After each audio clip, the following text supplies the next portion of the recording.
ଯଦି ଆପଣଙ୍କୁ ଚିଙ୍ଗୁଡ଼ି ଭଲ ଲାଗେ ତାହେଲେ ପୋଇ ଚିଙ୍ଗୁଡ଼ି ଆଳୁ ଝୋଳ ନିଶ୍ଚୟ ଭଲ ଲାଗିବ। ଆଉ ଥାଳିଏ ଜାଗାରେ 2 ଥାଳି ଭାତ ନିଶ୍ଚୟ ଖାଇଦେବେ। ସେଥିପାଇଁ ପ୍ରଥମେ ଚିଙ୍ଗୁଡ଼ିକୁ ବଛାବଛି କରି ହଳଦୀ ଲୁଣ ଗୋଳେଇ କଡ଼େଇରେ ସୋରିଷ ତେଲ ଦେଇ ଭାଜିନେବା।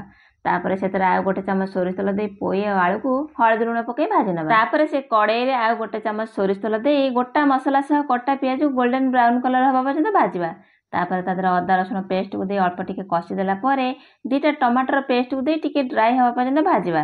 ତାପରେ ସବୁ ପ୍ରକାର ଗୁଣ୍ଡ ମସଲା ସହ ଅଳ୍ପ ଟିକେ ପାଣି ଦେଇ ମସଲାକୁ ଭଲସେ କଷିନେବା। ମସଲାରୁ ତେଲ ଅଲଗା ହେବା ପରେ ଆମେ ଆଗରୁ ଭାଜିକି ରଖିଥିବା ପୋଇ ଆଉ ଆଳୁକୁ ଦେଇ ଆଉ 4-5 ମିନିଟ୍ କଷିବା। ତାପରେ ସ୍ୱାଦ ଅନୁସାରେ ଲୁଣକୁ ଆଉ ପାଣିକି ଦେଇ 10 ମିନିଟ୍ ଫୁଟିବା ପାଇଁ ଛାଡ଼ିବା। ତାପରେ ଭଜା ଚିଙ୍ଗୁଡ଼ି ମାଛକୁ ପକାଇ ଆଉ 10 ମିନିଟ୍ ଫୁଟାଇ ଦେଲା ପରେ ଶେଷରେ ଗରମ ମସଲା ଦେଇ ରେଡ଼ି କରିଦେବା ପୋଇ ଆଳୁ ଚିଙ୍ଗୁଡ଼ି ଝୋଳ। ଆଗରୁ ଯଦି କେବେ ପୋଇ ଆଳୁ ଚିଙ୍ଗୁଡ଼ି ଝୋଳ ବନେଇକି ଖାଇନାହାନ୍ତି ତାହେଲେ ଥରେ ଏଇ ପ୍ରୋସେସରେ ବନେଇକି ଖାଆନ୍ତୁ।